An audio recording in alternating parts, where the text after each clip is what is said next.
नमस्कार मेरी YouTube family. आज हम लोग सुनते एक नई कहानी। देख लो बेटा, मुझे तो ये सब पसंद नहीं है। अभी से अपनी मनमर्जी चला रही है, बड़ों का तो कोई लिहाज ही नहीं है। पर मैंने ही कहा था दिव्या को सूट पहनने के लिए। अच्छा, अब तुम भी इतने बड़े हो गए हो कि अपनी माँ की बात काटने लगे हो। जब मैं मर जाऊं उसके बाद अपनी मनमर्जी करना। चुपचाप जाकर अपनी बीवी से कहो जाकर साड़ी पहने, तो ही घर के बाहर कदम रखे, समझे? ठीक है माँ। मोहन अपनी माँ को कुछ भी ना कह पाया, पर अपनी पत्नी को जाकर इतना जरूर कह दिया कि सूट की जगह साड़ी पहन ले। अक्सर यही होता था। जब भी दिव्या कुछ नया आजमाती है तो सासू माँ कमला जी को हमेशा समस्या ही रहती थी। दिव्या की शादी मोहन से 7 महीने पहले ही हुई थी। नई दुल्हन की तरह दिव्या के भी कई अरमान थे, जो ससुराल में आकर चकनाचूर हो गए। कमला जी तो बहुत ही ज्यादा टिपिकल सास थी, जिनके अनुसार बहू को हमेशा मर्यादा में रहना चाहिए, और ये मर्यादा शायद उनकी खुद की बनाई हुई थी।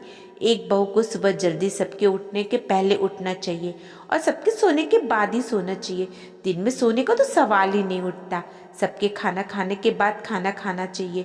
घर का सारा काम बहू की जिम्मेदारी होती है। यहाँ तक कि घर में काम करे तो चप्पल भी नहीं पहननी चाहिए। परिवार के साथ बहू को बैठने का कोई अधिकार नहीं है। कहीं बाहर भी जाए तो अकेले ना जाए। और भी बहुत कुछ। घर के लोग भी छुपकर दिव्या की मदद करते थे, लेकिन सामने बोलने की हिम्मत किसी की नहीं होती थी। अगर किसी भी एक नियम की अवहेलना हो जाती तो उस दिन कमला जी सबका खाना खाना दुश्वार कर देती थी। उनका एक ही तकिया कलाम था, जो भी करना है मेरे मरने के बाद ही करना। इसलिए बेचारी दिव्या भी घर परिवार में सिमट के रह गई थी। वक्त यूं ही बीतता गया। 2 साल बाद दिव्या की ननद की शादी पक्की हुई।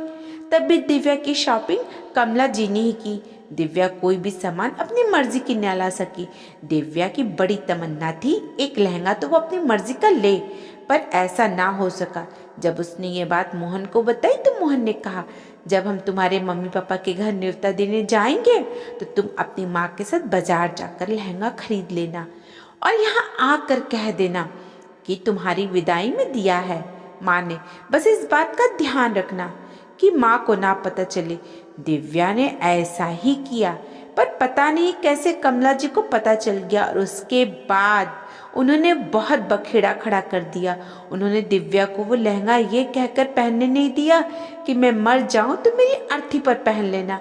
आखिर मन मार कर दिव्या ने वो लहंगा अपनी ननद को गिफ्ट कर दिया। वक्त यूं ही बीतता गया, पर कमला जी के स्वभाव में कोई फर्क नहीं आया। कुछ सालों बाद दिव्या के देवर मदन की भी शादी हो गई और नेहा दिव्या की देवरानी बनकर घर में आ गई। दिव्या सीधी सादी थी, वही नेहा तेज तर्रार स्वभाव की थी। कुछ दिन तो सब ठीक रहा, पर नेहा को इतना तो समझ में आ रहा था कि इस घर में रहना है तो कमला जी के अनुसार रहना पड़ेगा। साथ ही साथ उसे ये भी पता चल गया कि किस तरह से दिव्या अपने मन को मारकर इस घर में रह रही है, और उसने कई बार दिव्या को समझाने की कोशिश की थी, भाभी आवाज उठाइए, पर दिव्या ने कभी भी हिम्मत नहीं की। एक दिन मदन और नेहा ने पिक्चर जाने का प्रोग्राम बनाया। उस दिन नेहा सूट पहनकर कमरे में आई और उसे देखकर कमला जी के तन बदन में आग लग गई।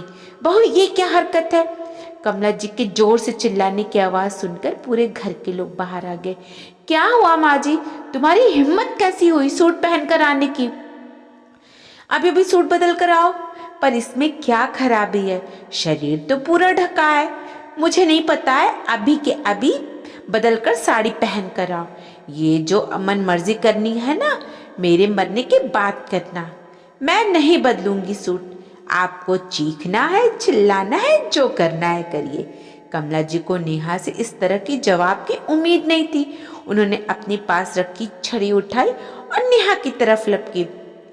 तेरी इतनी हिम्मत कि मुझसे जुबान लड़ाती है? अभी फोन करती हूँ तेरे बाप को, आकर लेकर जाएगा तुझे।